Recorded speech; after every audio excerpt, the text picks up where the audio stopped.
So now we are recording. Again, good morning, welcome.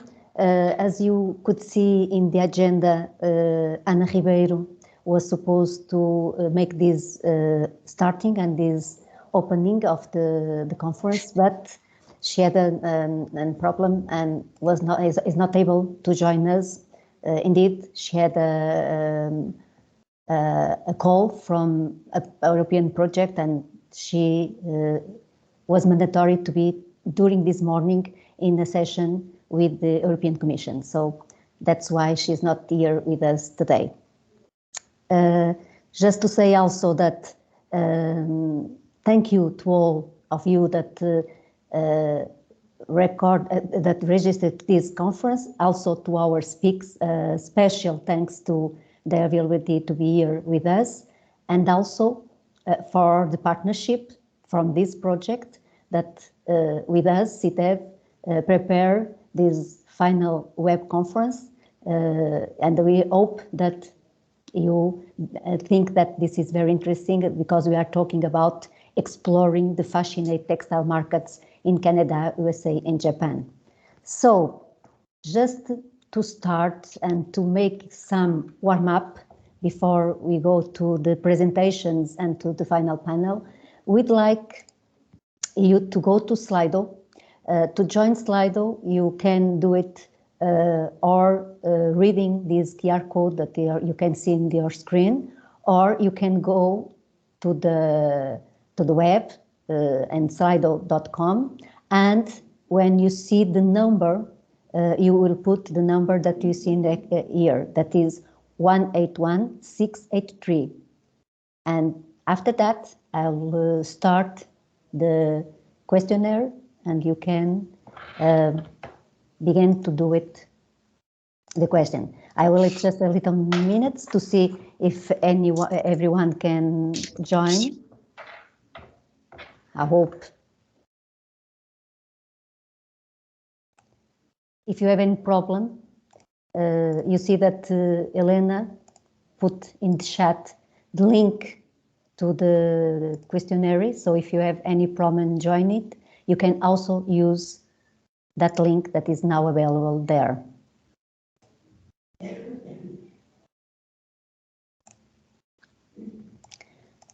If you have any problem, please say it in chat so you can try to solve it. I hope everyone is already seeing the question. And what you are asking is if you have experience in exporting to these three markets that we are now seeing. Just a moment.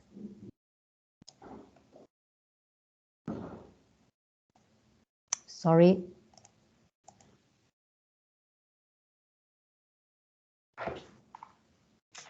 Sorry, just a little bit.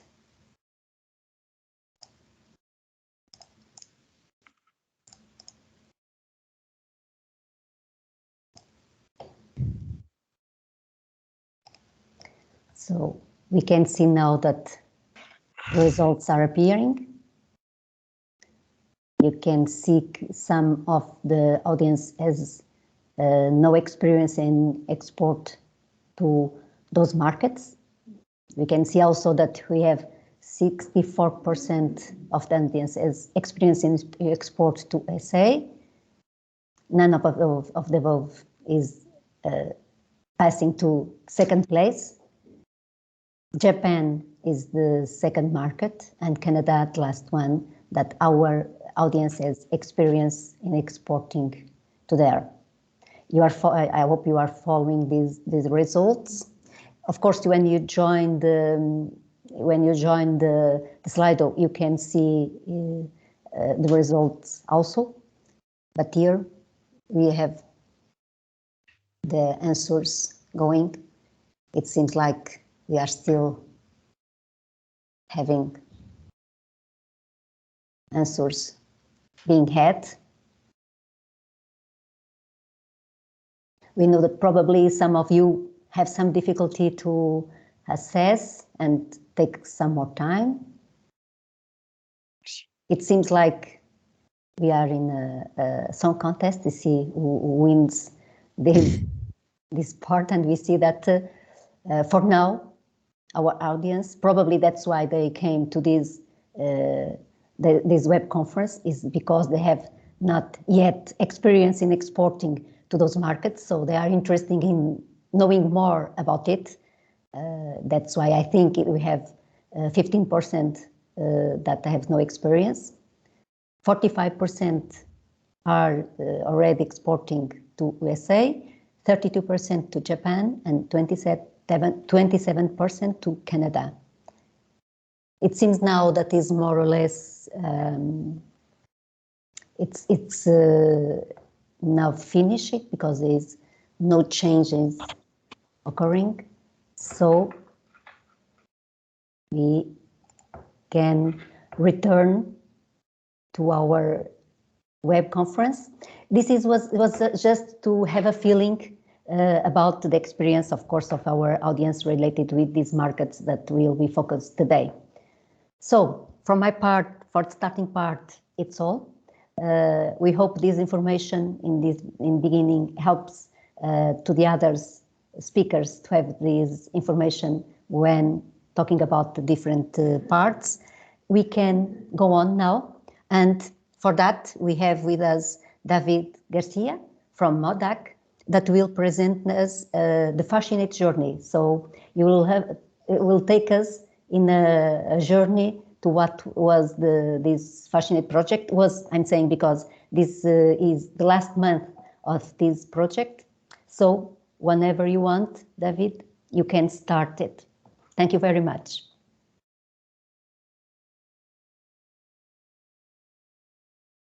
Can you hear me, Maria Jose? Yes. Yes. I try to and can you see my screen? Yes, perfect. Yes. Thank you very much.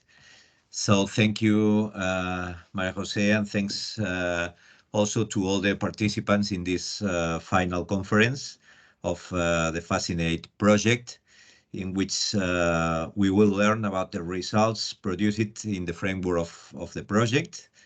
Well, I want to do a short overview of the FASCINATE project journey to arrive just to the actual situation.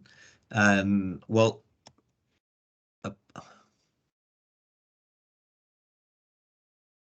first, we want to underline that the FASCINATE has been carried out thanks to the COSME program that aims to intensify the cluster and business network collaboration across European countries to support the establishment of European strategic cluster partnerships and to lead international cluster cooperation in fields of strategic interest, in our case, sustainability and digitalization.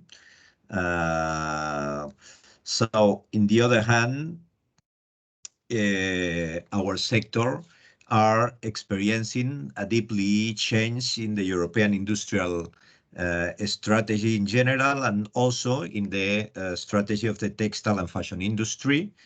The new European goals and guidelines related to the circular economy are pushing our sector towards a new sustainable transformation. And this is a very important framework of this FASCINATE project. And this new European textile industry strategy wants to transform the way of designing, producing, and using textile products, promoting the circularity, and intends to accelerate this change, this global change, using digital tools. And also Europe aims to position our industry, the textile and fashion industry, as the world leader for this new circularity textile industry all over the world. And well, this new vision includes the creation of consumer-focused products, safe products, of course, plenty of design and creativity, carbon-neutral products, products using renewable materials, and of course, inside a profitable business. And all of these are the key points of competitiveness for the European textile industry in the coming years. And well, this is the more global framework of our project. And in this framework, we have developed the FASCINATE project, whose main objectives are to build the European cluster and SMEs network collaboration related to the development of circularity and sustainability in fashion, textile, footwear industries. Also to promote new European value chains, incorporating cross-sectorial cooperation between fashion, textile, and textile, footwear, and technology. And to build, finally, to build a joint internationalization strategy for sustainable fashion brands and company in Europe, geared towards market outside of the European Union.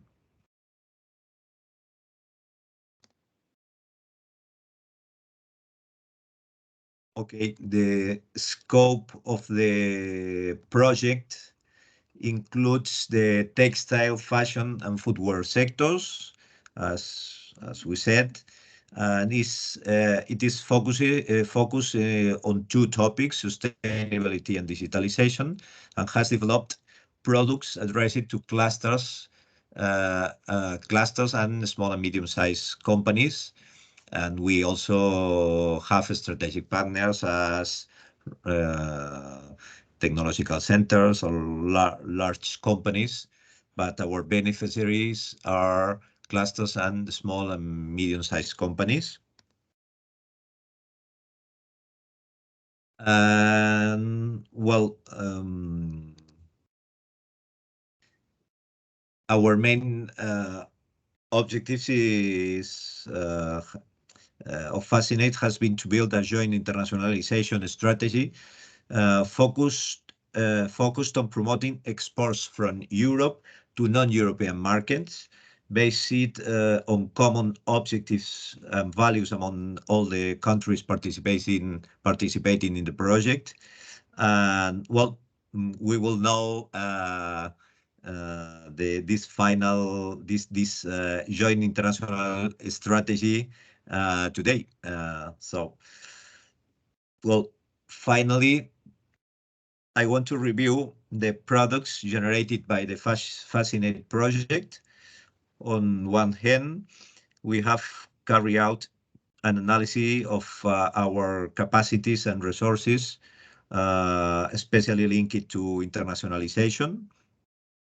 We did 3 market studies. We have held seminars on new value chains.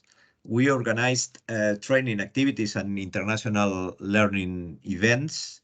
The last one in Portugal, to arrive at the end at the construction of a well-funded internationalization strategy.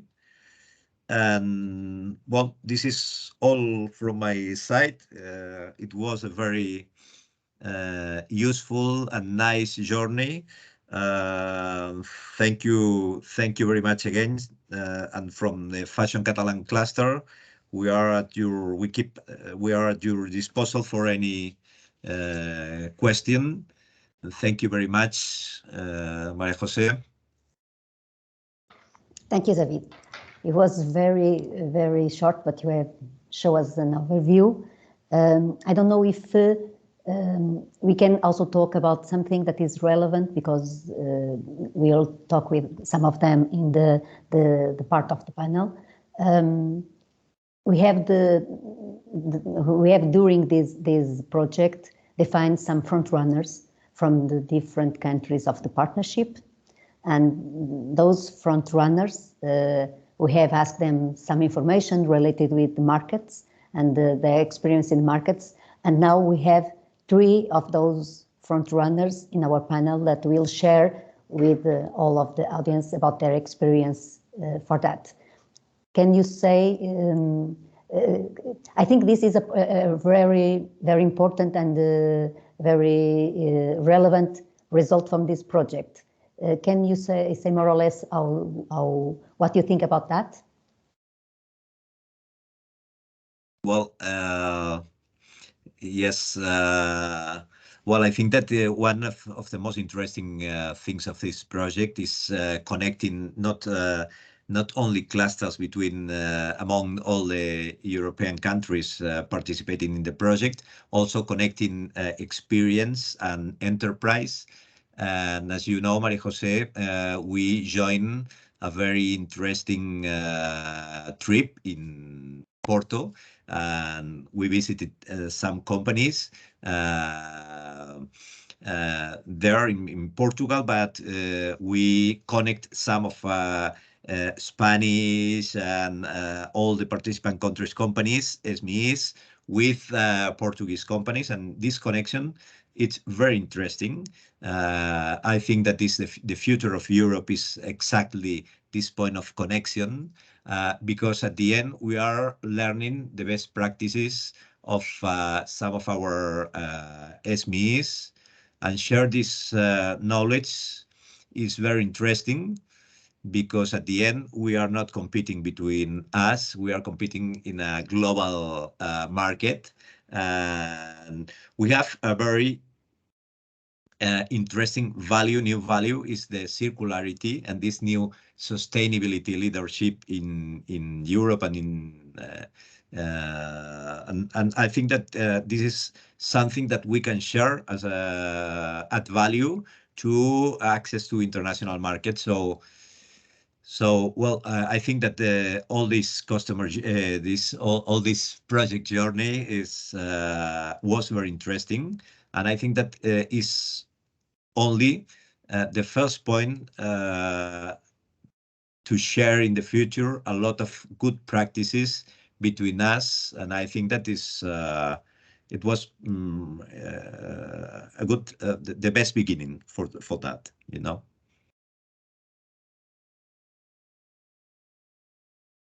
Thank you very much, David. I don't know if someone in the audience has any question. You can put it in chat. We can answer now, but we can also going to answer it as long as we go in this conference.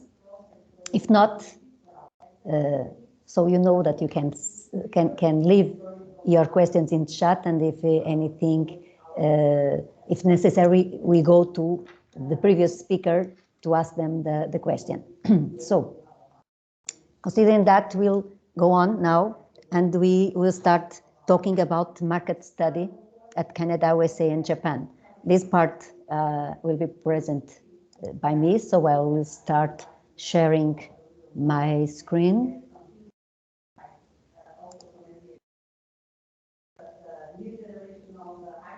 I think you are now seeing it already? Yes. Right? Yes. Okay, great. Yes. So, about the market study that, as we saw in the previous presentation, was one of the results from this project.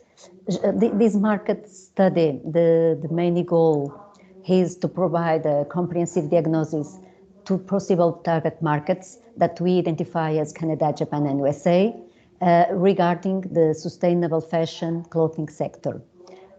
Just to say that these markets were selected starting with every cluster sent to their members a questionnaire related with different target markets and the importance of that markets, And from that survey that we prepared and the answers we have from our companies, we saw that the possible markets or the more interesting markets were Canada, Japan, and USA. That's why we selected these three to make then the market study.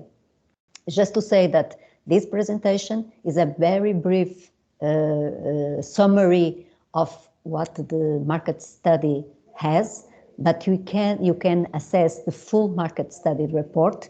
This is publicly available, so you can afterwards go into that link that Elena will share in a moment in our chat, and you can see the full report that has much more information than the one that we bring here, and you have to present in a short period of time. So you can afterwards doing that.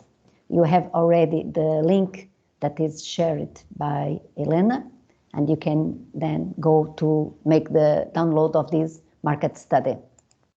We'll go to each of the countries. We'll talk first Canada, then Japan and USA, and we'll see some information related with those countries. So starting with Canada, Canada is second largest country by land area and the 10th largest economy. With Canada, the European Union has a trade agreement that is CETA, a comprehensive economic trade agreement. This trade agreement started or is in force since September 2017. And what this trade agreement has or considered is that textile and clothing products that met set rules of origin can be exported from the European Union to Canada duty-free. So this is very interesting and can be a plus to go to Canada from our type of products we are talking here. The textile manufacturing industry in Canada exhibit a limited growth over the last decade, so there is not a lot of investment in the industry, the textile manufacturing industry in Canada. Nevertheless, what the study saw is that over the recent years, further to the restructuring and evolving of the Canadian textile industry, there is this movement for a more high-tech production. So they are moved more to technical textiles instead of the fashion industry, for instance. The Canadian textile and clothing companies are becoming more and more concerned about sustainability, more or less what is happening all over the world, of course.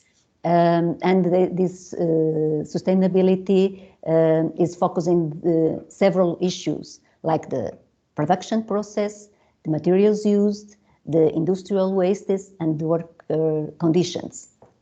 This kind of concern with the sustainability is shown through some commitments and some initiatives that are happening in Canada. So we have here some examples of these kind of initiatives that we have in Canada. For instance, they have created a conference very focused on the sustainability issues, like the World Ethical Apparel Roundtable, the WEAR, and Eco Fashion Week. They are also hosting many organizations and initiatives with this purpose of sustainability. One of them is Fashion Takes Action. They are adopting some initiatives in order to implement some of the sustainability issues. Some examples we give here also, like the Low Waste Initiative or the Give Back. In this case, is giving to charities or non-profit organizations some textile products that you don't need anymore.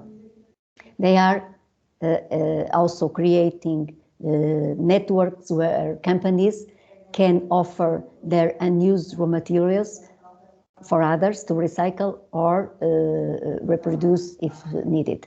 So this is some of the initiatives that you have already going on in Canada to show that they are very committed with this kind of issue that is, as I said, a worldwide situation, but in Canada we have defined some concrete actions. We also make some survey related with the number of certificates in the Canadian companies. Of course, this is from the period we've done the market study. So today the numbers can be a little bit different, but we know that we can have an idea of the relevance of those certificates in Canada, and we can see, for instance, that one of the most used is the Standard 100 by Ocotex. Then we have the GOTS, the certificate, the product certification for the organic textiles, and also the RDASC, that is for the down standard, for responsible down standard. So anyway, the number of certificates is not very big. We don't have. We could have much more compared with other countries, but we see that there is some focus on some kind of products. And if GOTS, for instance, has 12 companies with certification in this kind of product certification, and we can add here, you could add here the OCS, that is also a certification for organic content, but in there are none at that date, as I said. But it seems like the organic production is something that is relevant for Canadian companies. We have also about the Canadian market. We have here some key points that we summary from the market study, and what we can say about the Canadian market is that the level of spending for fashion products is declining, and demand for customized and personalized fashion at lower prices, this is the challenge, is expected to grow. So as more or less movements we see in the rest of the world, and especially also in Europe, there is a focus on the customized and personalized fashion. Another important change is the growing of digitalization of the economy, and this is also coming to of course, the textile market. Sustainability, as we saw with some of the examples that we present, has recently become an important new driver in consumers' purchasing decisions. So consumer is already taking their buying decisions based on the sustainability of the products. We have also consumers that are expecting transparency more and more across the entire value chain. So they have to know and have sure that the information they receive is correct, and it needs to be available to everyone in a transparent way. And they are also talking about the possibility of the life cycle assessment, as it seems to be a powerful tool to help measuring the impact of the fashion products. They are thinking about putting it as a policy to be following in next years. That means they are thinking about making it mandatory for some kind of products. So it means that if this is going on and they put it in place in some few years for exporting to Canada some products, it will be needed the LCA, the life cycle assessment of that product to go to those markets. That is what is being discussed. Let's see what the future will bring. So about Canada, this is the main points and issues that we would like to share with you. And now we take another trip and we fly to Japan. It's a long flight that we did it here very quickly, but just to start taking this information that Japan is the third largest economy of the world, a very interesting and also challenging market.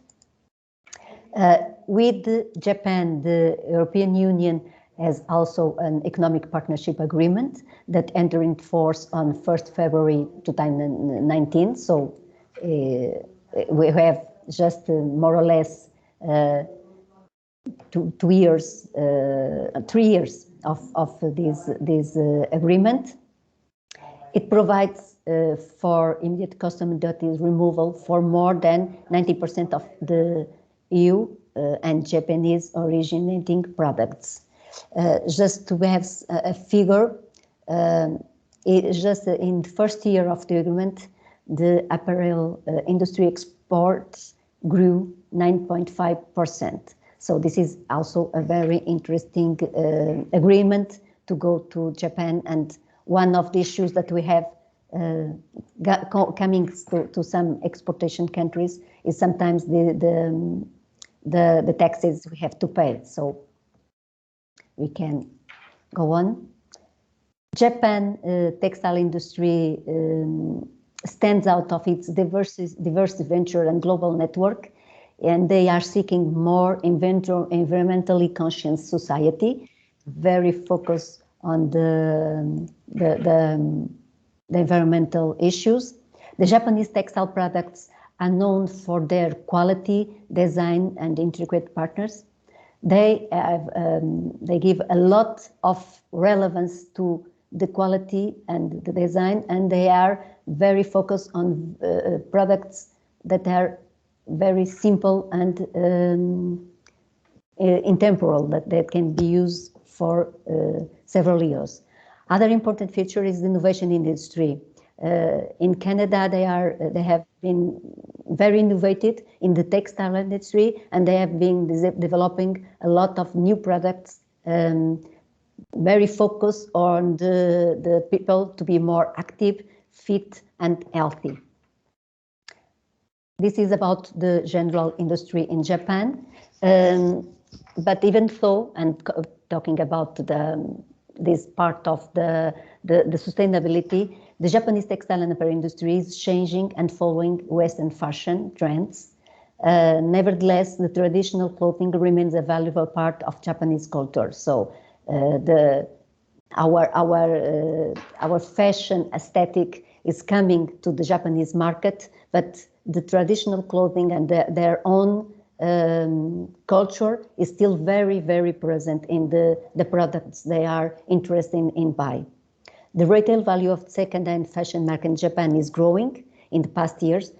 Can I add that probably this is also true for almost every country in the world, at least in Europe is also a reality.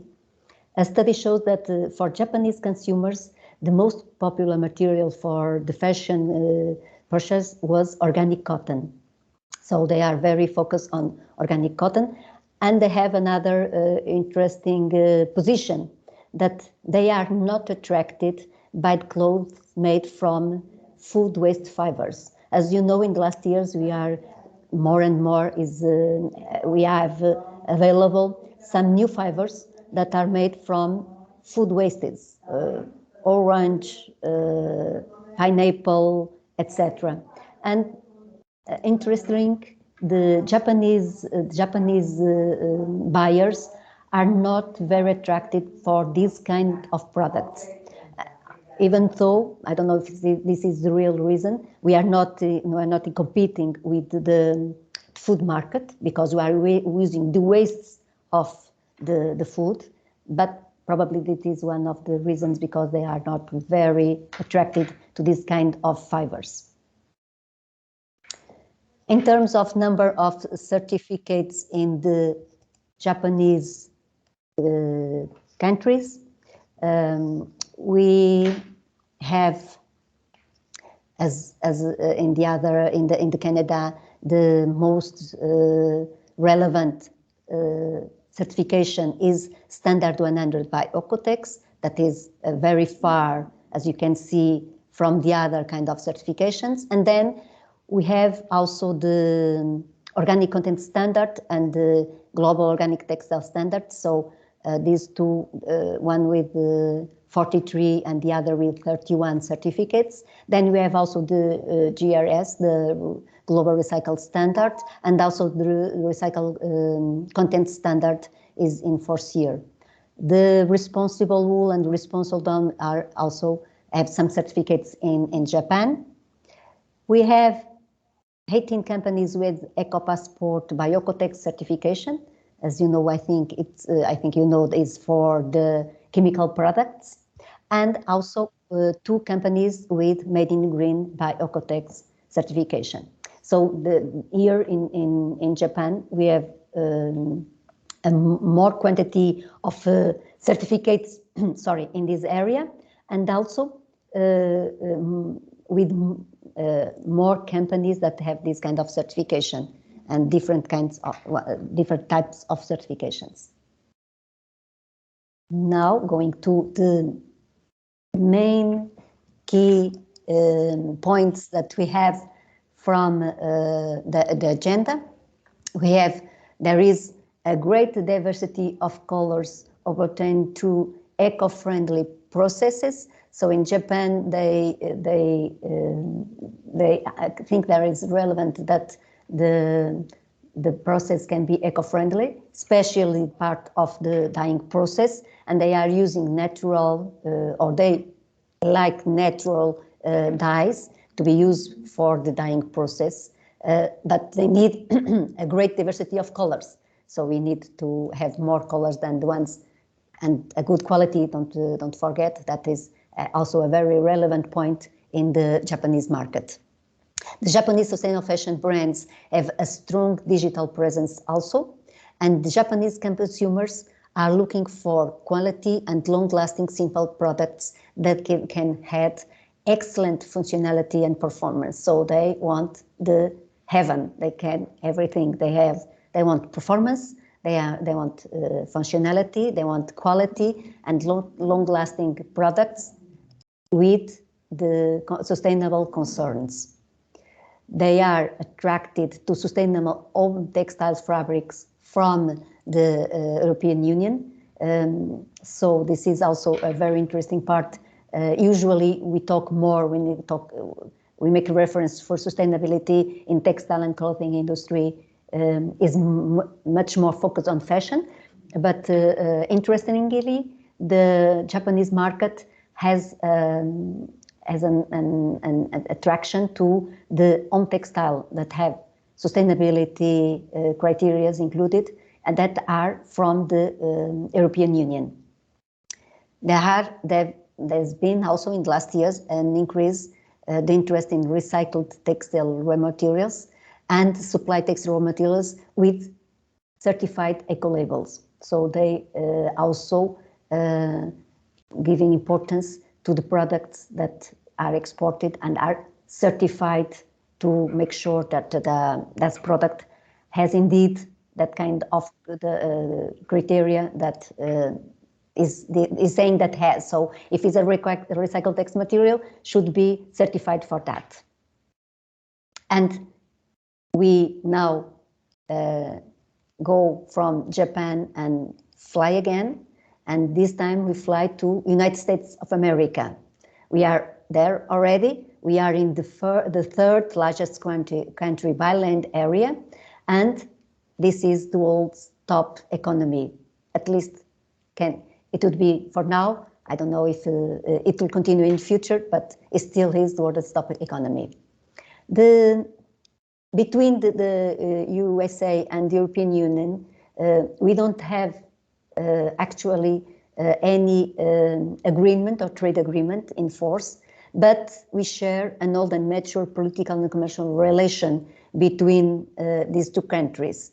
So we don't have something that some trade agreement that can facilitate the export to USA, but these two countries, one is more than the European Union and the USA, these two states are bounded in trade affairs under the World Trade Organization most favored nation terms. So there is some connection, but not a specific trade agreement between us. Related with the industry in US, we have that since 2000, the productivity of American textile factories has increased by 69%. We saw, for instance, in Canada that was not growing, was very stable, but here we have a big increase in the industry in terms of textile companies. And in the last decade has been an investment of almost $20 billion in order to promote the construction of new factories and the acquisition of new equipments. We saw it during the presidents of I forgot the name, was not so relevant. The Trump presidency in the United States. We saw that he was investing in production, in internal production, and that means that was made a big investment to have this increase of internal production. The new facilities were opened throughout all the textile production chain, including recycling facilities was also during this period was also created for converting the textile waste in new textile use and also to resins. There is also in USA a growing number of ethical and sustainable fashion brands and retail, so sustainability is also a relevant issue here. The recognition of the brand is no longer being made from the quality and design characteristics, but mostly from the environment and the societal statements that brand is making, where the sustainability label is becoming quite powerful to the USA consumers. The goal now seems to be to achieve a sustainable textile and apparel with competitive price and with appealing design. So we are focused on having sustainable products, but at a competitive price, or at least at stable level of price of the other kind of fashion. Also here we have some figures related with the number of certificates in USA.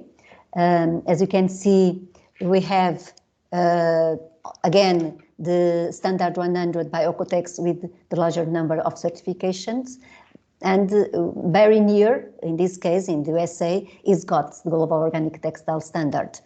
We can see that there is a lot of certifications, more or less in all types of the certificates that we analyze, being that the more relevant are indeed the kind of the organic production, recycled production, and also the responsible production for dams and in there. So there is, as you can see, a great importance to the certification of this kind of sustainable certification. In terms of the main key points of the USA market, we can say that it is very relevant to provide textile raw materials with certified eco-labels and with low volume of chemicals used in production phase. So they are giving importance to the reducing use of the chemicals that we use during the production. The sustainable fashion brands in USA are mainly focused on e-commerce. As we can see, this is something that is common to the three markets we analyzed. In Canada, Japan also is like that. The sustainable fashion brands are very focused on the digital market. The demand for comfortable work from home clothing increased. Of course, USA has already this kind of type of product they like. They like the comfortable wear, and this is now shift towards a casual wear, and is expected to remain. Of course, this change and the need and the increase of this demand was also very impulsionated by the COVID, because people were more in home and need some more comfortable clothes, but is expected even after COVID, this kind of growing and interest will remain. There is also a growing trend towards the acquisition of higher quality products because of their durability. So the durability of the products, one of the principles related with circular economy, is something that they give a lot of importance. And the promotion of ethical fashions is a new trend topic in US. So I think this trip over the 3 countries, we make a lot of kilometers in a few minutes. I hope that was interesting. And what we want from this is special that you be more interested in see more about these markets. And for that, you just have to download the market study that is publicly available, and you can see more information and very interesting information over there. So thank you very much. As I said for the previous one, if you have any question, we can put in chat and we can see if we have some time to have this time to answer that. So now that we finish the part of the textile market, we can now pass to the next presentation. And for next part, we have the FASCINATE internationalization strategy. We are talking now about the future of this FASCINATE project. And for that, we have from the B-Link, Jordi Escriba, that will taking us to the journey now of the future. Jordi, you can start whenever you are ready. Thank you. Thank you, Maria Jose, and thanks for everyone for being here. I'm speaking from Barcelona right now. I am Jordi Escriba from B-Link. We are a consultancy specialized in EU projects, but also in the support to clusters and international strategies for clusters. And as Maria Jose said, the session now in the coming minutes will be to introduce you to the joint internationalization strategy that we have developed during the FASCINATE project. Maria Jose, can you confirm me that you can see it well? Yes, we can see it. Okay, excellent. Right. So as we said, this is let's say it's the main output, the main outcome of this FASCINATE project, this collaboration during the last 18 months. So let's say that it's the final step of this great cooperation that these 5 clusters got during 18 months. But at the same time, it's the beginning of a new enterprise, of a new adventure that will start hopefully in the coming months. So this strategy mainly gathers a set of tools, of support services, and it is very important to stress that the final beneficiary, the ultimate beneficiary of these actions that we will introduce to you now are companies, are actually companies from the fashion, digital sectors, footwear sectors, textile sectors that are willing to go abroad. Okay, so it is a toolbox that, let's say, devoted to support European companies to go international in the markets that we have agreed. So basically, what is the restoration strategy? Basically, at this point in February 2022, it's an agreement so far by 5 clusters that you already know by now. And this agreement actually has several components, let's say. First of all, these clusters have agreed to roll out this roadmap that we will introduce you now. So the challenge in the coming months and years is to actually deploy all these support services. Secondly, we are speaking about 5 clusters now working together, but the idea is to enlarge this fashion alliance by engaging other European clusters or other European agents that can contribute in this collective European fashion strategy. Okay, so the idea is to enhance the alliance with other organizations that can be clusters, business networks, technological centers, wherever agent that can bring value to the collective strategy. The agreement also says that this strategy is not a static picture, but it will be fit and it will be updated regularly from the lessons learned, from the experience, etc. So it might change in the future to make it more efficient. The goal also of the strategy is to engage the maximum number of European SMEs, so that a wide number of European companies from the targeted sectors can actually benefit from this support from the FASCINATE European collaboration. And of course, as well, a key point for this strategy to be successful is to identify sources of funding, because actually to cover the cost of all these actions to support SMEs, some of them are quite ambitious, so funding must be identified. And in this regard, the FASCINATE partnership has been working hard in order to identify these potential sources of funding. Okay.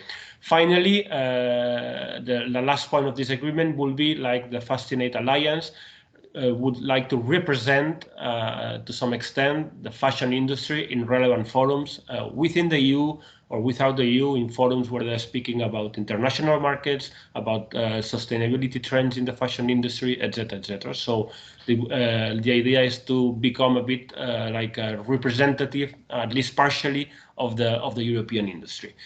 So this is the situation right now. This is the agreement that these clusters have set right now. But as we said, we must look into the future. Okay.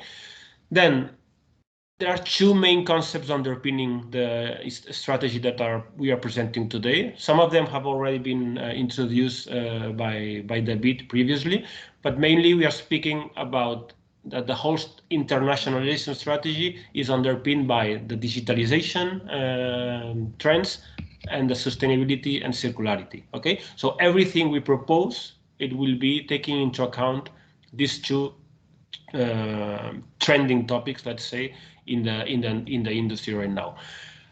In the first point, digitalization, the idea is that with the tools we provide to European companies, the idea is that we can help you in identifying, for instance, new commercial partners like agents, distributors, buyers in the target markets through digital means, that we can promote your direct selling to the consumer also using new digital channels, for instance, online selling platforms, etc., and to support you, European companies, in designing and implementing digital marketing activities in the relevant markets. Okay, so of course we have identified several platforms. This is just a taste of different digital platforms that are right now trending, and that somehow the FASCINATE partnership have identified them as key in the future when building international strategies. Okay, if we want to go strategy nowadays, digital is part of the way. Second main concept underpinning the strategy is sustainability and circularity. Okay, and we spoke a lot about certificates and labels. Why do we think they are relevant? Well, first of all, to be labeled or certificated by one of these these labels, we understand that it publicly documents your commitment as a company to sustainable initiatives. Okay, so it gives visibility to your commitment to what you are doing in terms of sustainable actions.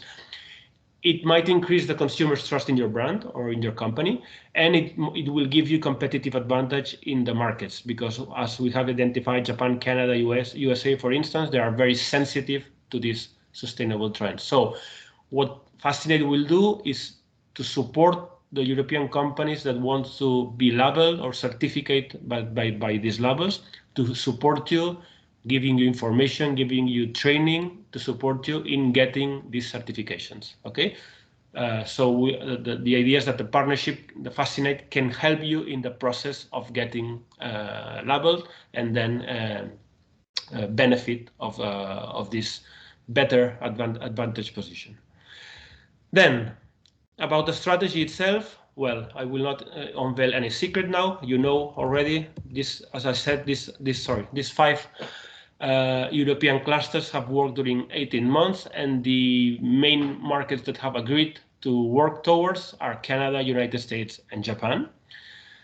But, as I said, the idea is that this alliance of 5 European clusters might grow in the future, because we are 100% sure and aware that we need the added value, we need the knowledge, we need the skills of other strategic partners in Europe that might help us, okay, in this journey.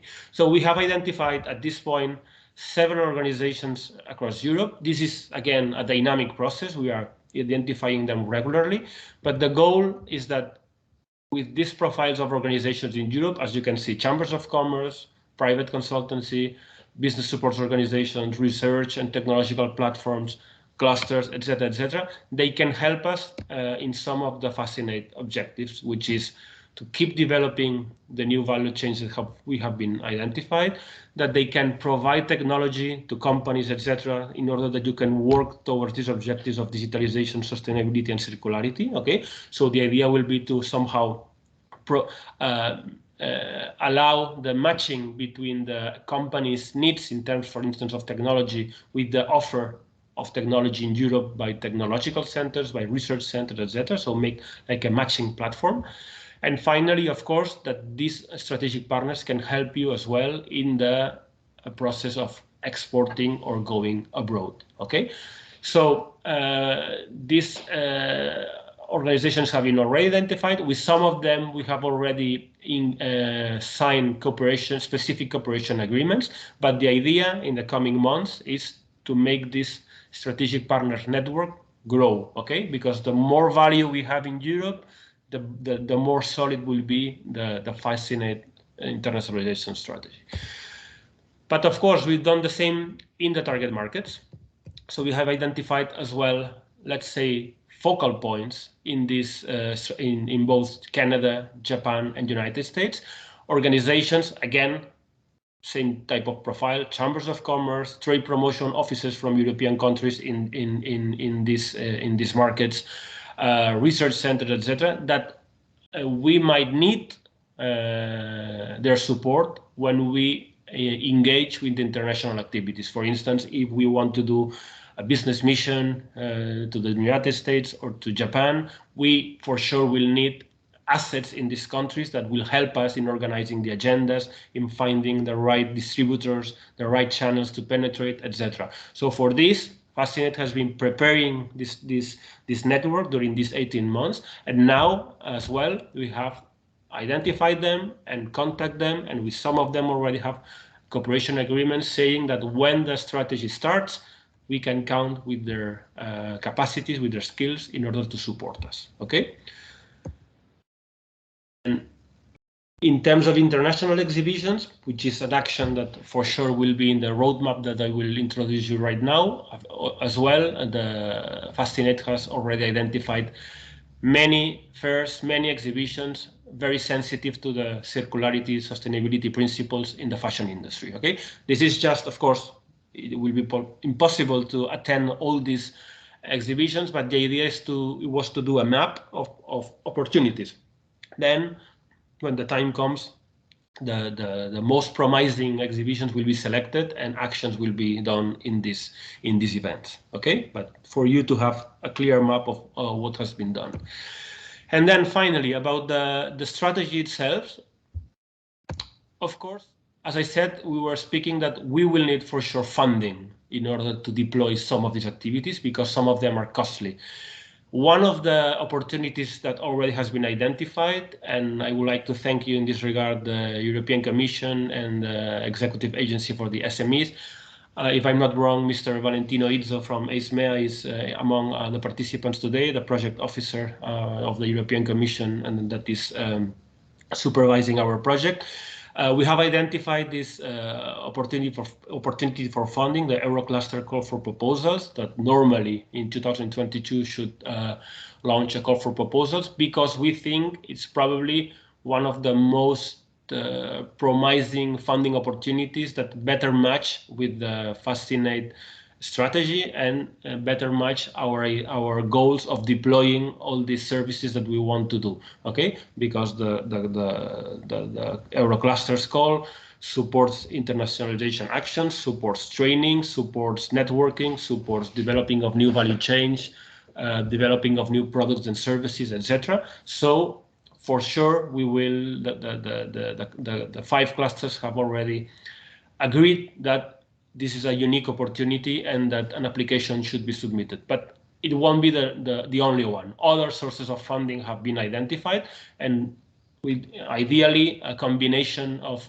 funding, own resources, external funding, local funding, etc., will be combined in order to deploy the strategy in its complete version. Okay. But anyway, we think a milestone is the Eurocluster, so that is why we put it like eventually a starting point. But then there are 4 components in the joint strategy. One related, we have classified it on the 4 components. One related to knowledge and market access. Another one related to financing, another one capacity building, mainly training and mentoring, and another one international actions in the target markets. Okay, I will go quick on this because you will have the chance to read the proposal, the strategy once it's fully published. But for instance, for you to know that the idea is to keep doing market intelligence, for instance, keep publishing market studies related to the 3 markets we have identified, but eventually to other markets in the world that might be relevant for the fashion industry, to do studies also to analyze the post-COVID-19 market analysis, to understand which are the markets that are in a better position after the pandemic, because it has changed a bit the international paradigm, let's say. So it's not the same the world before COVID-19 to that after. So that's why studies should target the post-COVID situation. And we also thought that knowledge on the digital channels and digital platforms that are trending in worldwide and that are the most, let's say, interesting and appealing for companies should be also analyzed in detail. Okay, so the idea is to generate new knowledge in the form of studies, for instance, targeting these 3 topics. This does not mean that it will be the only ones, but we wanted to highlight at least these ones. Okay, we will of course publish the study, but also we will use this knowledge to use it in training sessions, doing maybe short video clips in order to disseminate in social media with the conclusions of the studies, etc., etc. This is one of the actions foreseen. Second actions, dissemination of success stories. We think that role modeling and getting inspiration from companies, European companies that are being successful internationally, it's key for the companies that have little or none experience in the international market. So that's why we want to identify the lessons learned and the success stories from European companies that are exporting and investing in Japan, US, and Canada, to make them like to record their witness and share it with the rest of companies in Europe that might find inspiration on these past experiences. Okay, so the idea is to somehow give visibility to European champions in international markets and promote inspiration among the SME community in Europe. Another one related as well to knowledge and market access, to set up a kind of digital database with distributors, agents, companies from Canada, Japan, US, or eventually other countries, so that European companies can have easy access to this database and the opportunity to identify and get in touch with these contacts. Okay, so to develop really a user-friendly digital database with relevant contacts in the market, so to facilitate this this process of identifying partners abroad. In terms of internationalization actions, we thought that one very interesting tool could be the online marketplace days.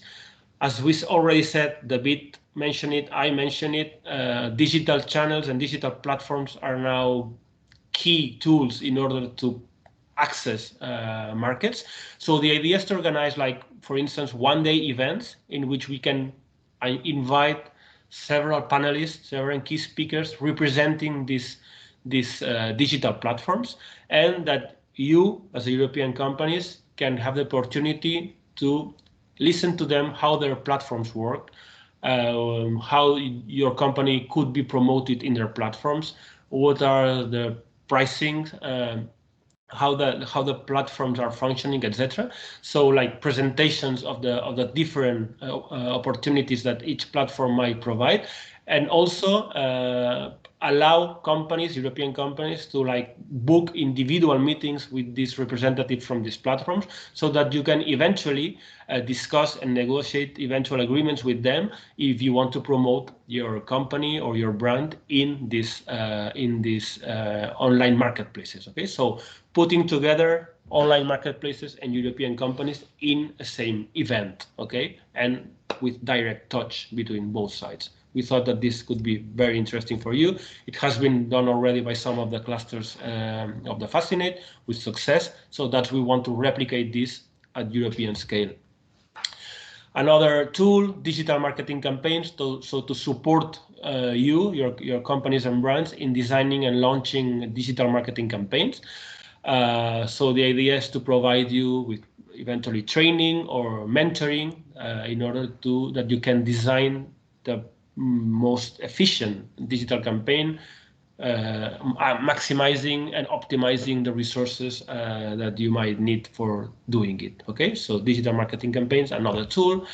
Of course, business mission and exhibitions. I show you the map with a lot of exhibitions in the 3 markets. So the idea is to keep doing organizing business missions, ideally in a physical format, with a agenda, pre-booking meetings with relevant contacts there. So not just to show up to the fair, but have a nice agenda of bilateral meetings with agents, distributors, whatever in the target countries. Like speed dating meetings, let's say, or pre-booked B2B meetings. Of course, with the COVID-19 context, some of these fairs are doing online formats or hybrid formats. Well, we will need to adapt to this reality. But the idea is that business missions and exhibitions must be a core action. Also, reverse missions to eventually invite these stakeholders from the target countries to Europe, so that European companies can meet them here in the European Union. So this is again one of the actions proposed. Then, very important as well, the idea is that this map of strategic partners in Canada, Japan, and the US, as I said, can become like focal points for FASCINATE. And the idea is that we can provide you with the contacts of these focal points, because if you, as a European company, need to undertake any action in these countries, you know that you have reliable partners, that they know about FASCINATE, that they know about our goals, and that they are ready eventually to support you, if they can, in your goals in these countries. Okay, so in this case, the tool will be like to activate a network of strategic partners, of liaison offices of FASCINATE in these countries. Okay, and to finish with the last 3 tools, one is training. We thought it's key to keep upgrading the skills of European companies related to internationalization, market knowledge, etc., but also in understanding these digital channels and the functioning of these online platforms. Training on how to get labeled, how to get certificate with these environmental and socially responsible labels and certificates.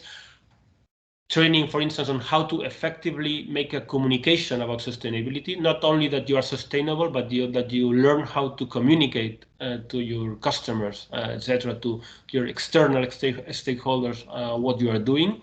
Training on new digital business models, etc., etc. So training will be key, but we don't want to stay only with training. We will also, let's say, go one step further and provide as well mentoring, which will mean like FASCINATE could put you in touch with experts, with individual or individual experts, let's say, mentors or consultants that can help you in specific tasks.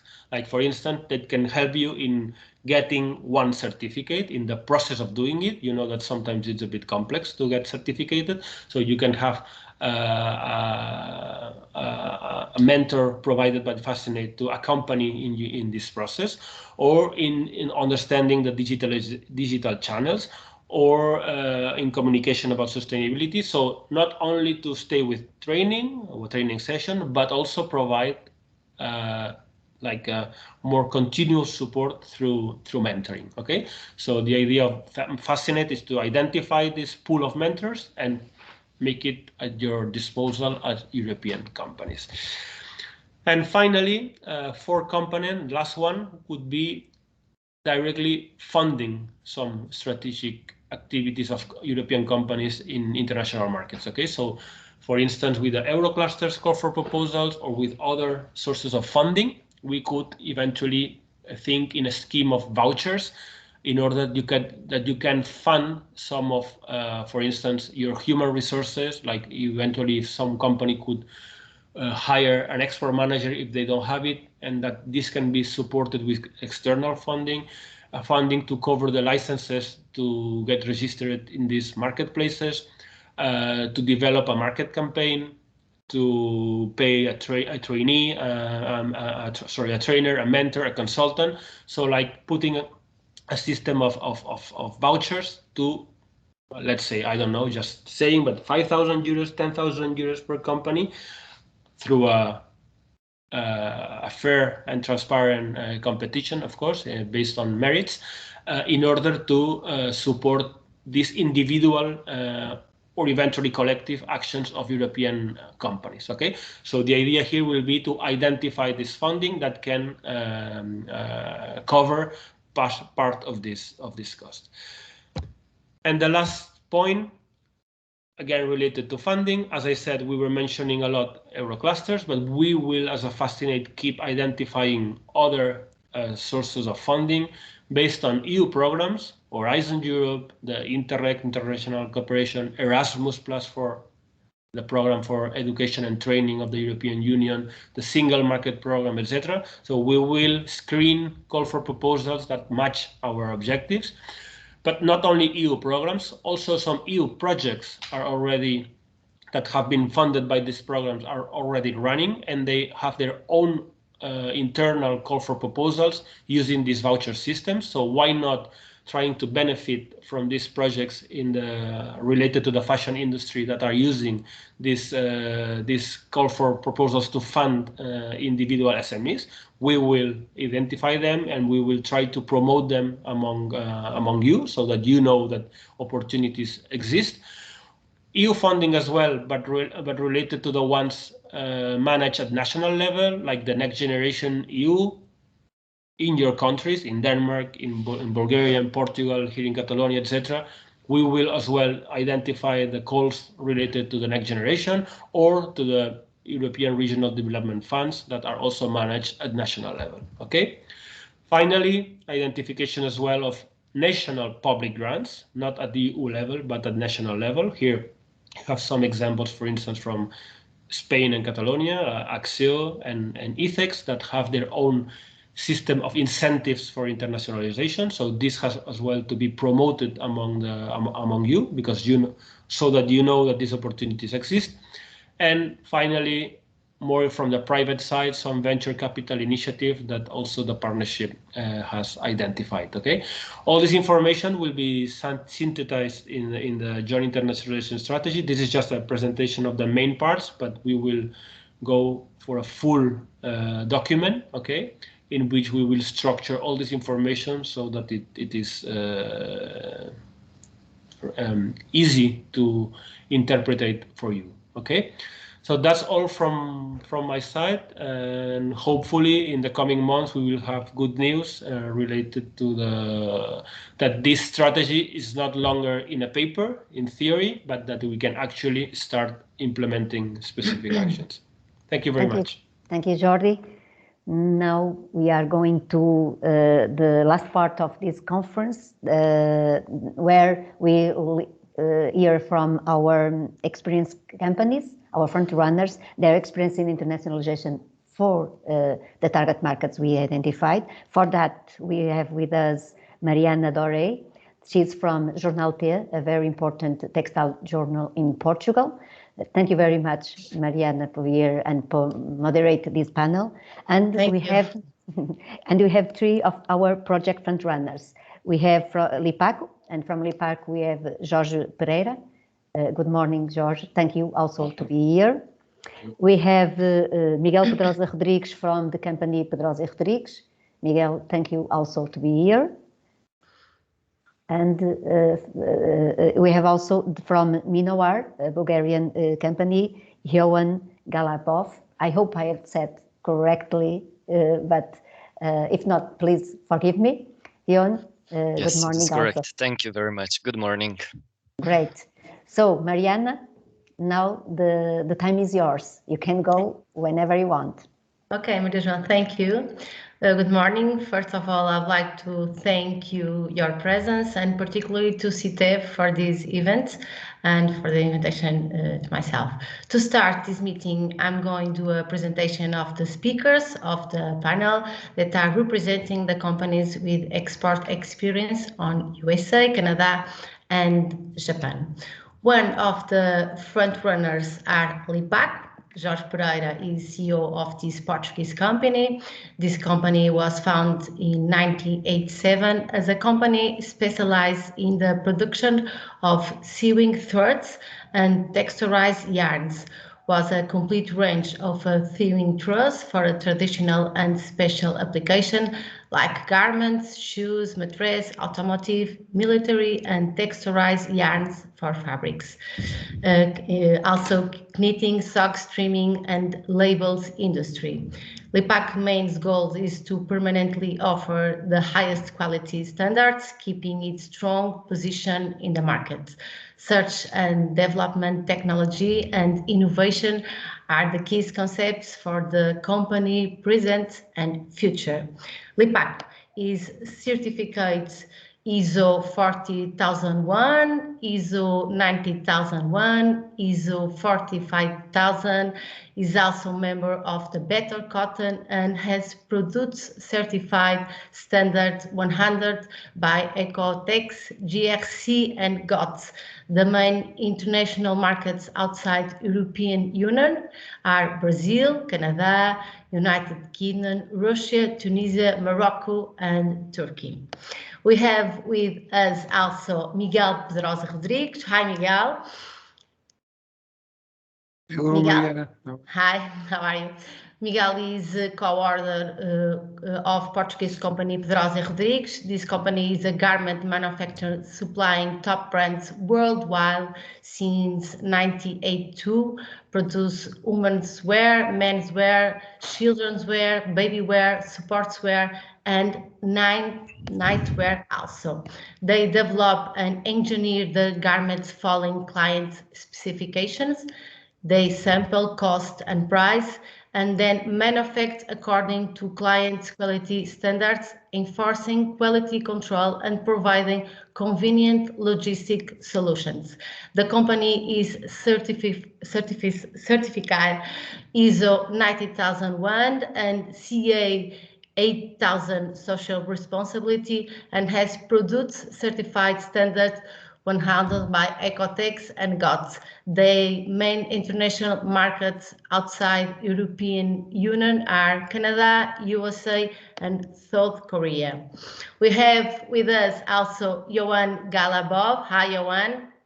Hello, nice to speak to you. Nice to speak. I'm going to present you. You are co-owner of Bulgarian brand Minowar. Minowar is a brand for artisan darkwear clothing for men and women. Minowar was born out of the desire to create distinct and comprehensive appearance. Over the years, several novel technicals and functions details were created and introduced. Elements such as buttons, buckles, welt pockets, and fabric itself found there in the deep position in an artisan realm. To them, the true character and uniqueness of a garment lies within the unconventional characteristics which is possesses. The fiber bonded fabric is patented by Minoir. The signature technique is neither knitting nor oven. Fiber bound was unveiled for the first time in Spring-Summer 18 collection. Within the artisan approach of interwoven natural fiber results in the strong and durable bond.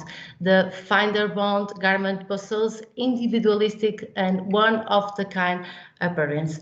So after this little presentation, we're gonna start to talk, and I would like to say that I'm gonna do some questions, but please, if you think it's important to tell something new and to talk about something, please be comfortable to do that. So I'm gonna start with Jorge Pereira.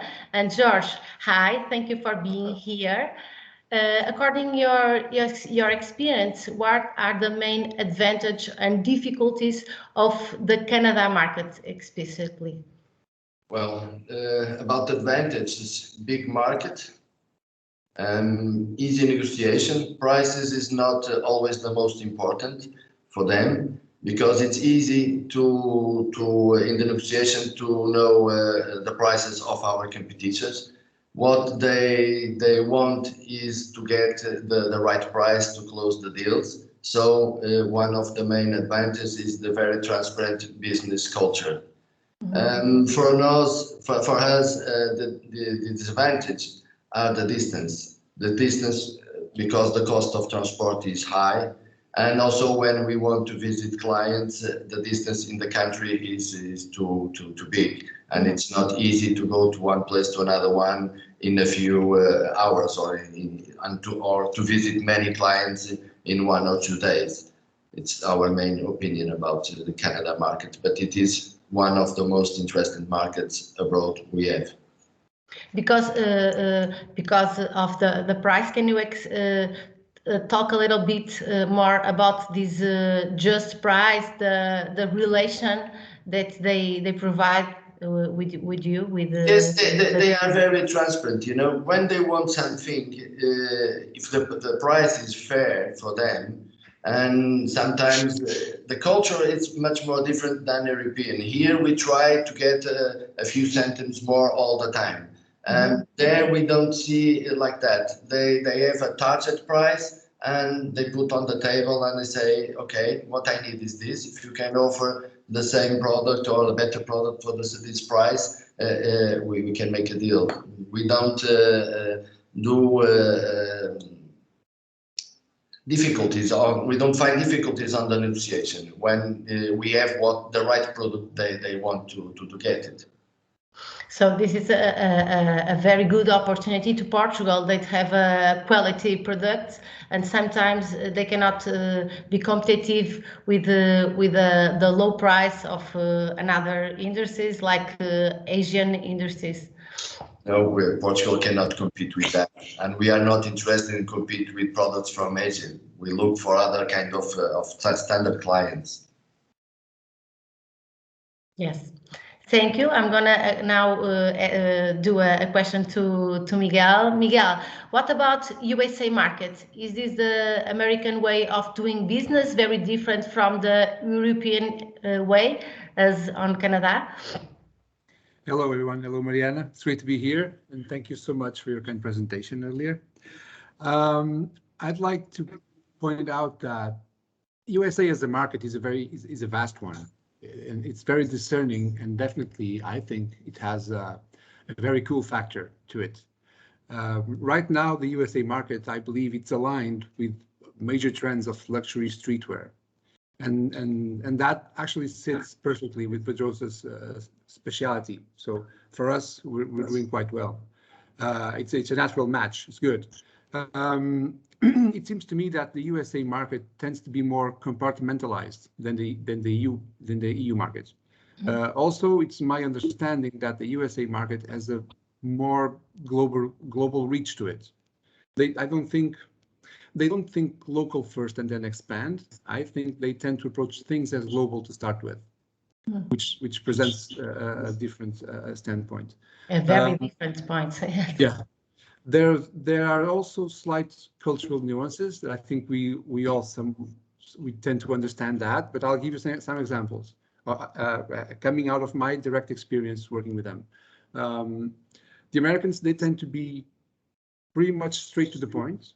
They are organized, they're pragmatic, and they avoid operational redundancies at all costs.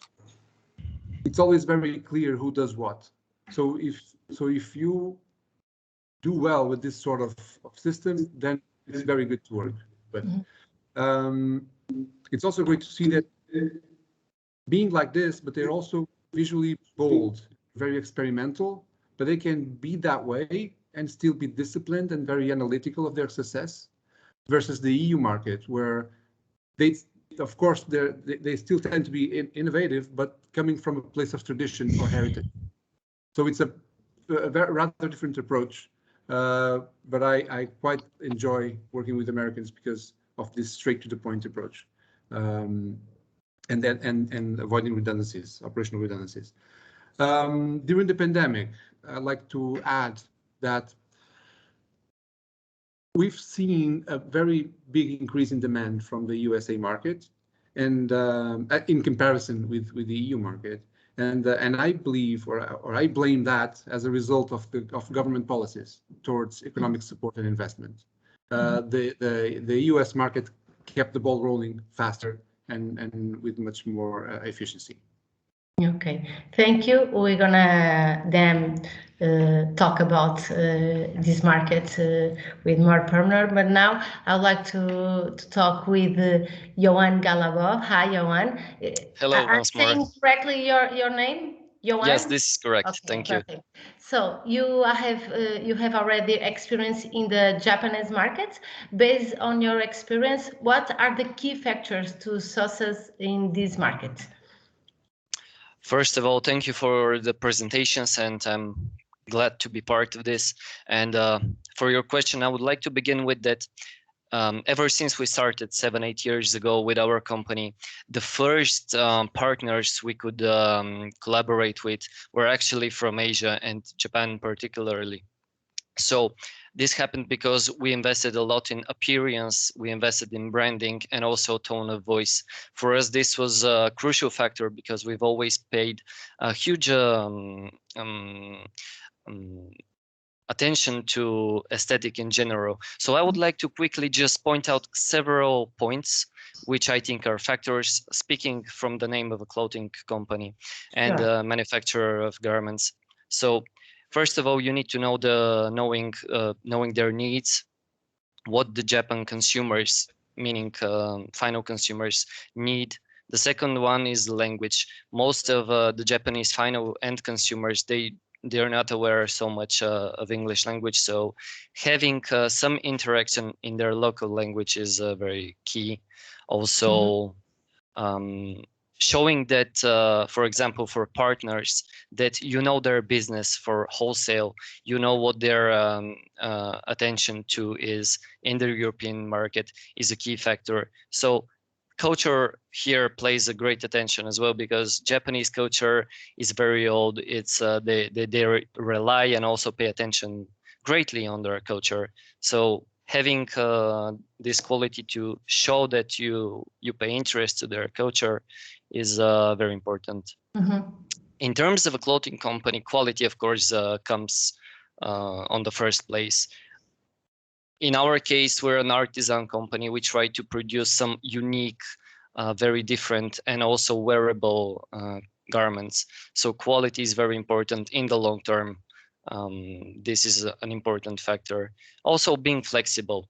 We aim to be sustainable as much as we can. Therefore, we created several techniques to obtain sustainability approach to our company. So ever since day one, this is something that we focused on, to be sustainable and to be flexible to what the end consumer would like to experience. And finally, I think for the Japanese market, a factor is knowing someone locally, because Japanese people, in the last years, they're more and more willing to inherit the aesthetic of the Western culture, but still, if you have a local contact which you can get introduced, so you can know more about the ways they consume products, is a great key. So this is in general what I would like to say for the question. Thank you. Thank you, Johan. Then we're gonna speak a little bit more about the to be on their culture, because I think this is an important key that you mentioned. Jorge Pereira, what are your your thinking? What you think about the Japanese market, and what are your recommendations? Do you agree with some of the keys proposed by Johan Galabov? George? I think You George. are muted, George. Can you listen to me? Sorry. It's okay. In my opinion, I think Japanese market probably is one of the most special ones.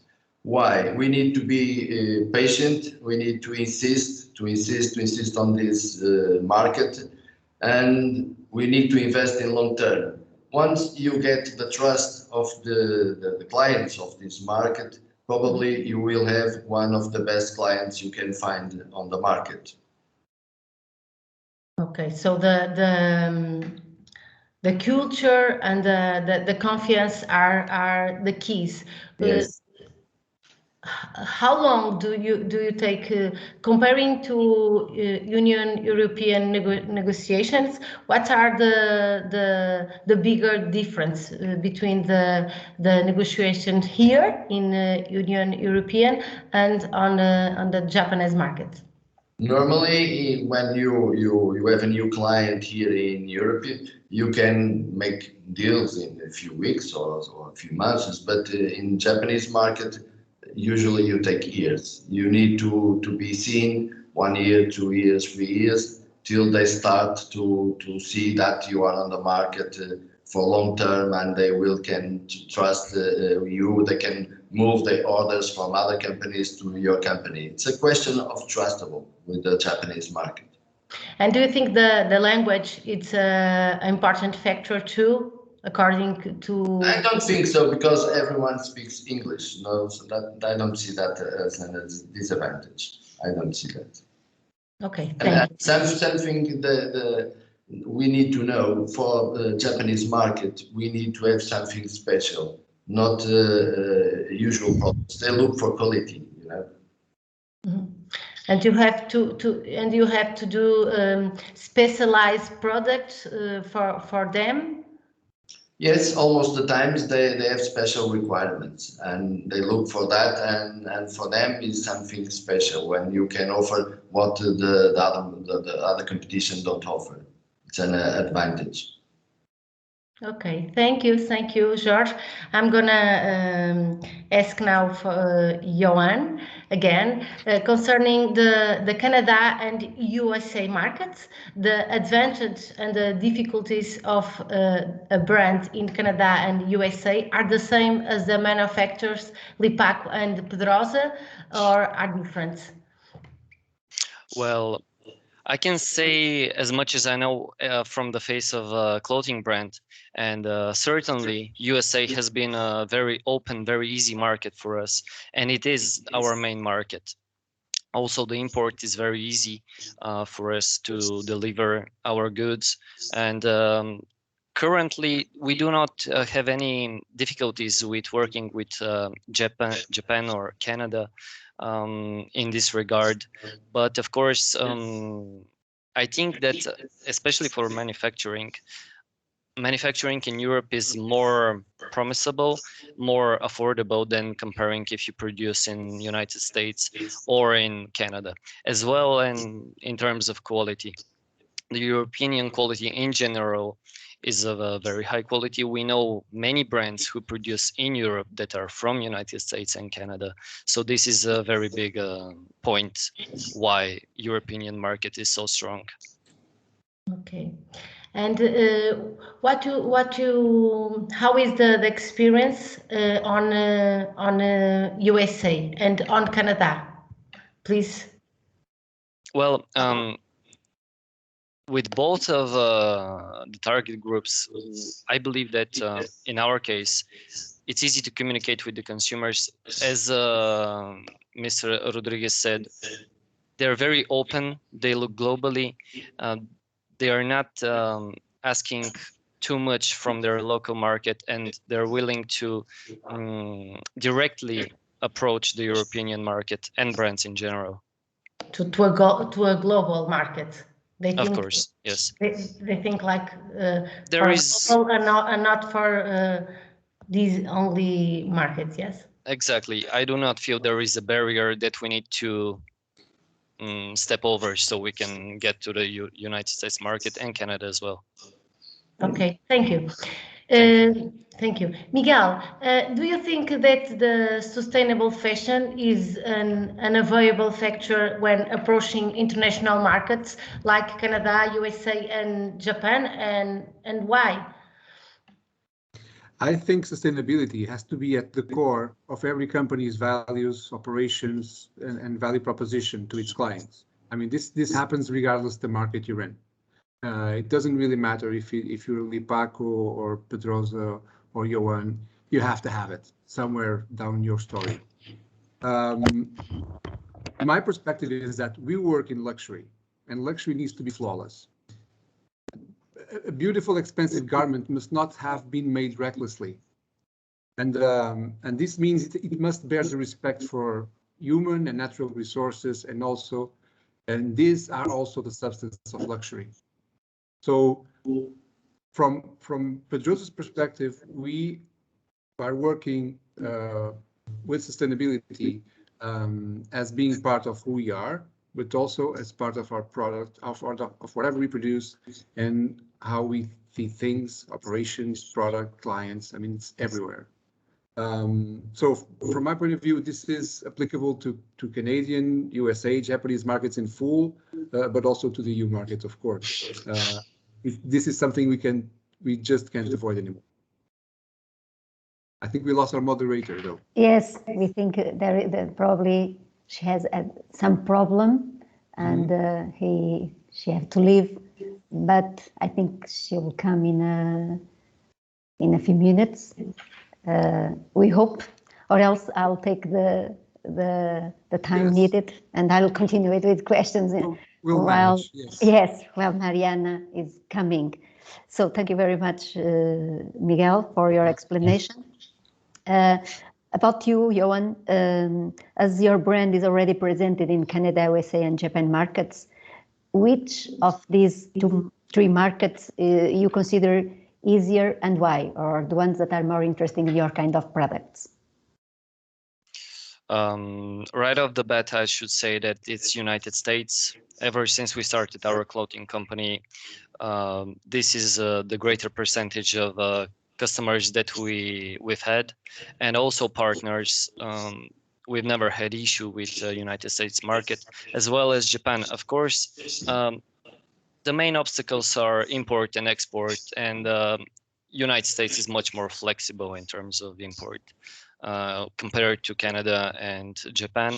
But nevertheless, we do have a good position in Canada and Japan, and this is not an issue for deliveries. Deliveries are very seamless, and we work with major companies for delivery, and it's quite easy to get to the end consumer.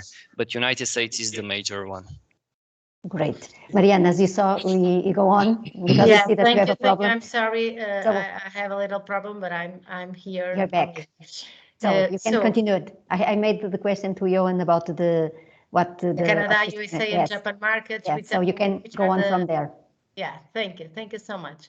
So, George, now I'm gonna listen you about your company has a lot of experience in being present in trade fairs in the integrated and imposing way from Portugal model. What are the advantages of going to international trade fairs using this type of model? And why these trade fairs are important to Lipaco? What I can tell you is, and to everyone, is it's our favorite model when we use from Portugal. Why? We don't need to have a big staff to organize all these affairs and exhibitions that we participate along all this the year and year after year. Why? Because they organize for us the flights, the hotel, the booth space, the transport of collections, everything, all the details. Also, is good. Why? Because you learn also how to do it. So when you need to participate in other country that is not possible to be organized by from Portugal, you have well, experience. you know, you have already some experience. Also, you feel more safe and supported because you know in each exhibition, sometimes happens things that you arrive and some detail is not properly like you want. You don't need to care about that because someone is looking for all those details, and it's much more easy. And you just need to be focused on your clients, on show your products. In another way, the cost is lower also because you don't need to have your big team to organize these things. This is our favorite model, and we still using along these years this model for almost probably 75–80% of our participations. And do you think the pandemic changed the way as the world and as the industry looks for the trade fairs? I would like to listen your opinion concerning this. You know, these last 2 years, it was a big disappointment because, of course, we have teams like we are using now and other ways to make deals. But it is not the same as when we are front to front, face to face, and when you can touch the product, you can look to the product directly. And the exhibitions decreased a lot because everyone doesn't feel so safe to travel. And but I expect in the near future we can come back to our more normal lives, and we can get back to this face-to-face with the clients. During these months or these 2 years, we didn't do any exhibitions, probably since February of 2020. I think it was the last participation we had, but we decided to visit some clients during the period that the COVID it was lower, and we invited also some clients to visit us. It was a way to minimize the problem of not participate in the exhibitions. Also, when you don't participate in exhibitions, you don't have the chance to meet new clients. That is some difference also. You can still making deals with clients you know, but you miss new clients. Sure. And for example, for the Japanese market, this physical presence is very important, as you said before, concerning the needs of confiance and trust. Yes, they need to see you after exhibition after exhibition to see, oh, they are here for long term. We can trust them. But in this case, didn't happen. No one traveled. So and the trade fairs are a good way to have your clients with you, to show that you are alive, and to get new clients too. Yes. Also, they have another advantage also is a good way to see many clients of that country or countries around on the same place without have to travel to visit them in their offices. So because usually many companies they travel to visit the exhibition, so you can on the same place in 1 or 2 days to have the visit of different clients. Okay, thank you, Jorge. Miguel, I'd like to listen you concerning the trade fairs and also concerning the difference between USA and Canada markets. We listen Johan concerning this difference, but I think we didn't listen you concerning this. So with Canada, we do have some experience. I believe close to 10% of our sales are going through Canada right now. But it's only 2 brands, so it's not a hyper extensive experience. But still, I wouldn't distinguish them that much between working with Canada and working with the US. You think they are similar? They're somewhat similar, yes. But I've never been to Canada, so I still have much to learn. Regarding trade shows, regarding fairs, I'm regular at visiting them, but I don't necessarily participate as an exhibitor because of the line of work we're in. So I supply the whole product, and usually I don't think it's that beneficial for my type of companies to be there. I think we have to be there to support our supply chain partners. We have to be there to support our clients. We don't necessarily have to be there exhibiting. So my strategy is to be present, but not as an exhibitor. Okay, thank you. It's important to give different views for the people who are listeners. To finalize, please, I would like to give 1 or 2 suggestions to a company that is giving the first steps to go international.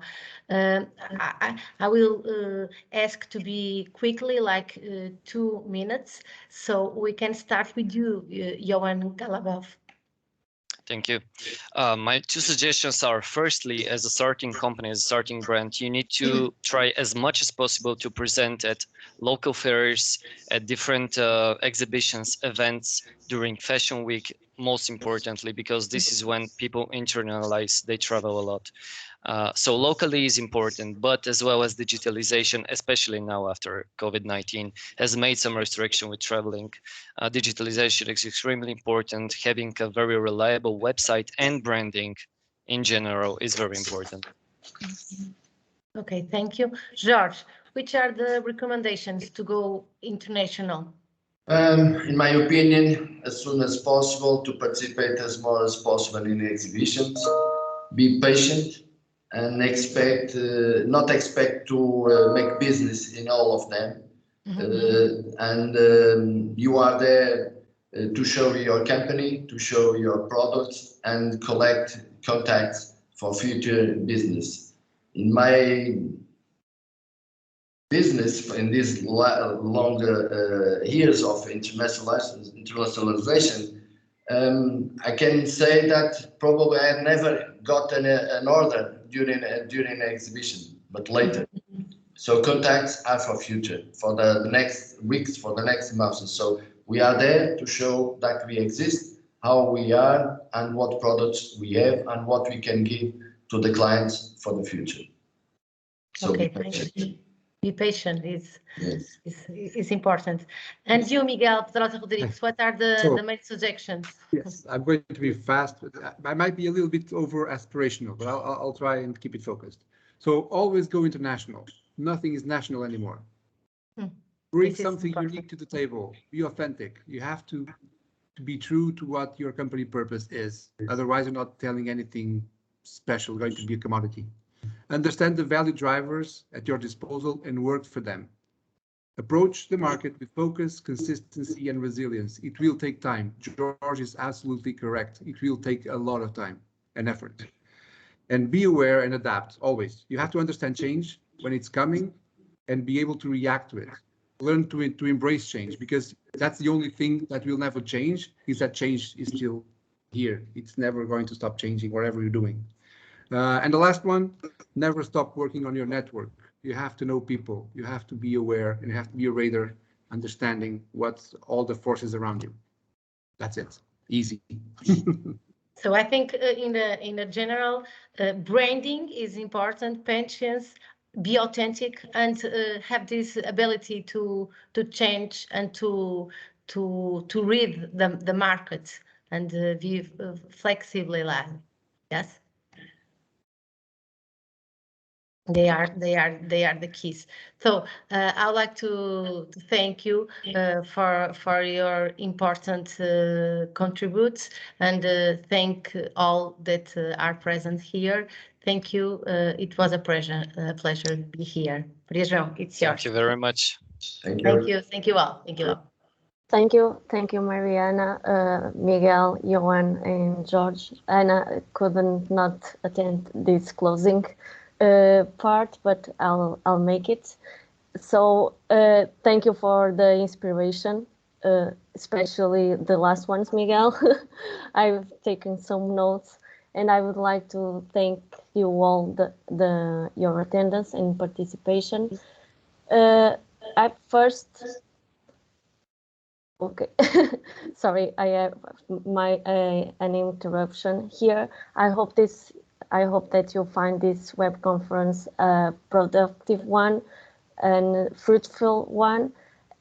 I hope also that 1 year from now the Slido results will be different.